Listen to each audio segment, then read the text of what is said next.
Kidney और gall bladder stone के खात्मे का जरिया, फिर से पथरी न होने का मुकम्मल इलाज। आज ही तशरीफ लाएं R&S यूनानी pharmacy, first floor, syndicate bank, Bahadurpura x road, Hyderabad. अस्सलाम वालेकुम नाज़रीन, देश की राजधानी नई दिल्ली और उत्तर प्रदेश से कुछ खास खबरों पर।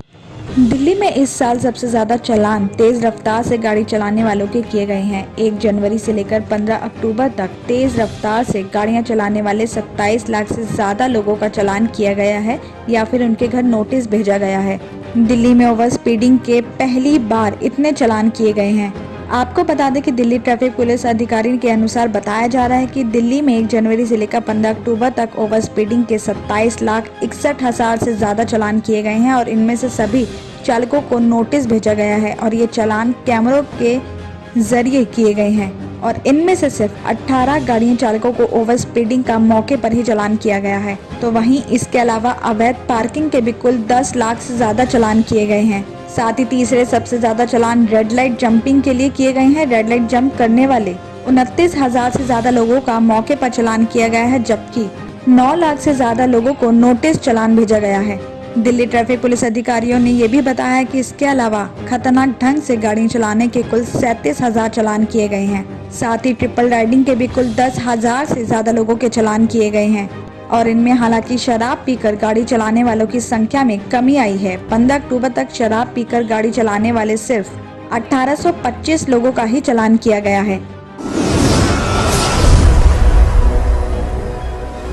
राजधानी दिल्ली में कोरोना पेशेंट्स की संख्या में भले ही कमी आ रही है, लेकिन डेंगू का कहर बढ़ता ही जा रहा है। इसके मद्देनजर केंद्रीय स्वास्थ्य मंत्री मनसुख मांडविया ने सोमवार यानी आज डेंगू की सिचुएशन की समीक्षा करने के लिए एक उच्च स्तरीय बैठक भी की है। इसमें स्वास्थ्य मंत्री के साथ ही दिल्ली सरकार के अधिकारी भी शामिल हुए। इस मीटिंग के दौरान स्वास्थ्य मंत्री ने इस बात पर भी चर्चा की है कि केंद्र डेंगू मामलों में वृद्धि को रोकने में कैसे दिल्ली सरकार की मदद कर सकता है। उन्होंने कहा है कि इसकी रोकथाम के लिए जमीनी स्तर पर काम करने की जरूरत है और इसके लिए हॉटस्पॉट इलाकों को चिन्हित करना, फॉगिंग और टाइम रहते उपचार उपलब्ध कराने का काम किया जा रहा है। दिल्ली के साथ दूसरे राज्य जहां डेंगू के मामले बढ़ते ही जा रहे हैं, तो वहां केंद्र सरकार अपनी टीम भेज रही है। आपको बता दें कि दिल्ली में डेंगू के मामले इतनी तेजी से बढ़ रहे हैं कि गवर्नमेंट हॉस्पिटल्स में कोरोना के 1/3 बिस्तरों को डेंगू, मलेरिया के साथ मौसमी बीमारियों से ग्रस्त पेशेंट्स के लिए रिजर्व किया जा चुका है। रविवार को दिल्ली सरकार ने सभी हॉस्पिटल्स के निदेशक और चिकित्सा अधीक्षकों को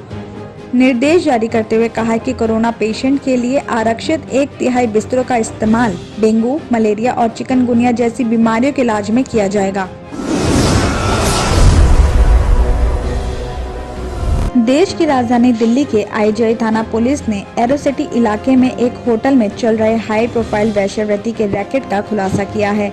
पुलिस ने सरगना के साथ 5 आरोपियों को गिरफ्तार किया है। आरोपियों में 2 महिला और 2 दलाल भी शामिल हैं। पुलिस गिरफ्तार आरोपियों के कब्जे से 20,000 रुपए और 5 मोबाइल फोन भी बरामद किए हैं। आरोपियों की पहचान मोहम्मद जावेद अली, जॉनी भंडारी और रजत गुप्ता बताई जा रही है, जबकि गिरफ्तार 23 और 24 साल की महिलाएं दिल्ली की रहने वाली बताई जा रही हैं। बताया जा रहा है कि 29 अक्टूबर को आईजीआई थाना पुलिस को एरोसिटी के एक होटल में हाई प्रोफाइल वेश्यावृत्ति का रैकेट चलने की खबर मिली थी। पुलिस को पता चला कि एक व्हाट्सएप नंबर के जरिए होटलों में लड़कियां मुहैया करवाई जाती हैं। पुलिस कर्मियों ने व्हाट्सएप नंबर पर नकली कस्टमर बनकर दलालों से कांटेक्ट करके सौदा तय किया। 20,000 रुपए में सौदा तय होने के बाद नकली कस्टमर बने पुलिसकर्मी होटल पहुंच गए और वहां उन्हें 2 महिलाएं कमरे में मिली, जहां उन्होंने सौदे के 20,000 रुपए ले लिए। इसी दौरान नकली ग्राहक बने पुलिसकर्मी ने होटल के बाहर मौजूद पुलिस टीम को इस बात की खबर दे दी और पुलिस की टीम ने होटल के रूम में पहुंचकर दोनों महिलाओं को गिरफ्तार कर लिया।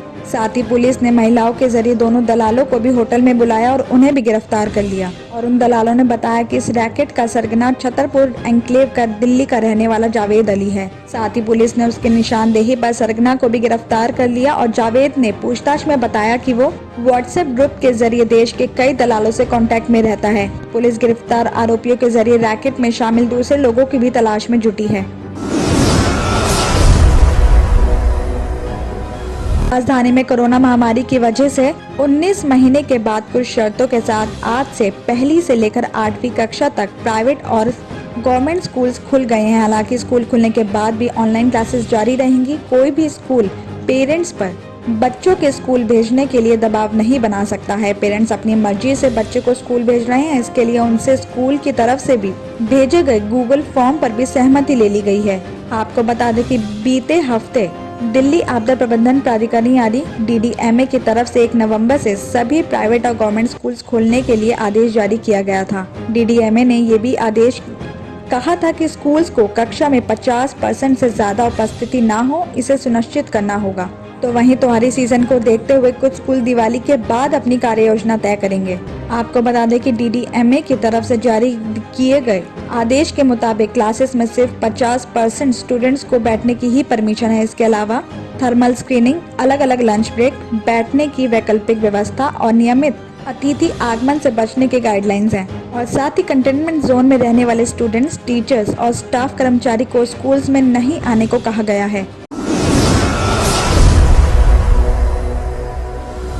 किडनी के अमराज से परेशान मायूस लोगों के लिए खुशखबरी। R&S यूनानी फार्मेसी किडनी और गॉल ब्लैडर स्टोन के खात्मे का जरिया। अब UNI स्टोन कैप्सूल्स के जरिए खात्मा कीजिए। No operation, no side effects, 100% result. सिर्फ UNI स्टोन कैप्सूल से मुस्तहिक लोगों के लिए खुसूसी रियायत। फिर से पथरी न होने का मुकम्मल इलाज। दर्द, कॉन्स्टिपेशन और पुराने कब्ज से निजात पाइए। आज ही तशरीफ लाएं। R&S यूनानी pharmacy, first floor, syndicate bank, Bahadurpura X road, Hyderabad. Contact 9703 939 436 9063 383760।